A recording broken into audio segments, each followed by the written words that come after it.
હાલોલ ન્યૂઝીલેન્ડની મેચમાં ભારત અને ન્યૂઝીલેન્ડની મેચમાં પ્રેક્ષકો ઉત્સાહથી જોડાયા હતા. કોટંબી સ્ટેડિયમ પહેલીવાર હાઉસફુલ થઈ ગયું હતું. 30,000ની ક્ષમતાવાળું સ્ટેડિયમ પહેલીવાર હાઉસફુલ થયું હતું.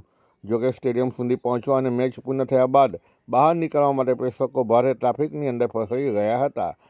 લોકો ટ્રાફિકમાં ફસાઈને સ્ટેડિયમની અંદરને બદલે હાઈવે ઉપર અટવાતા વડોદરા ઓલ આઉટ જેવી સ્થિતિ થઈ ગઈ હતી. સ્ટેડિયમ સુધી પહોંચવા માટે 8 કિલોમીટરનો ટ્રાફિક જામ થયો હતો. વડોદરાથી કોટંબી પહોંચવા અને હાલોલ તરફ જવાના રોડ સાથે હાલોલથી જરોદ આવવાના રોડ ઉપર પણ ટ્રાફિકની સમસ્યા સર્જાઈ હતી. ટ્રાફિકમાં ક્રિકેટરોની બસ, વીઆઈપી, વીવીઆઈપી સહિત પ્રેક્ષકો પણ ફસાયા હતા.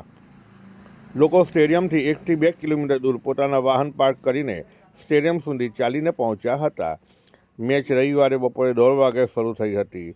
જોકે મેચ શરૂ થયા બાદ પણ મોટી સંખ્યામાં લોકો સ્ટેડિયમમાં પહોંચી શક્યા નહોતા.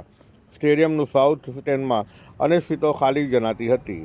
3,000થી વધુ લોકો મેચ શરૂ થયાના 1.5 કલાક બાદ પોતાની જગ્યાએ પહોંચ્યા હતા. કોહલીએ 51 બોલમાં 93 રન ફટકાર્યા હતા. જોકે કોહલી આઉટ થઈ ગયા બાદ પ્રેક્ષકો નિરાશ થયા હતા અને સ્ટેડિયમ છોડીને જવા લાગ્યા હતા. 3,000થી વધુ લોકોએ સ્ટેડિયમ છોડી દીધું હતું. હાલોલ રોડ પર કોટંબીમાં પહેલીવાર ભારત ન્યૂઝીલેન્ડ વચ્ચે મેચ યોજાઈ હતી, જેમાં દર્શકો ઉમટી પડતા ટ્રાફિક વ્યવસ્થા ખૂબ મોટા પ્રમાણમાં ખોરવાઈ હતી. ભારતીય ટીમને લઈને જતી બસ ભનિયાર અને કોટંબી વચ્ચે ટ્રાફિકમાં અટવાઈ ગઈ હતી. રીતિશ શાહ સાથે દિવ્ય ભાસ્કર, ગોગંબા. ઇન્ડિયા ન્યૂઝીલેન્ડની મેચના કારણે લાખો લોકો અત્યારે તમે જોઈ શકો છો, હજારો લાખો ગાડીઓ પાર્કિંગમાં પણ માતી નથી.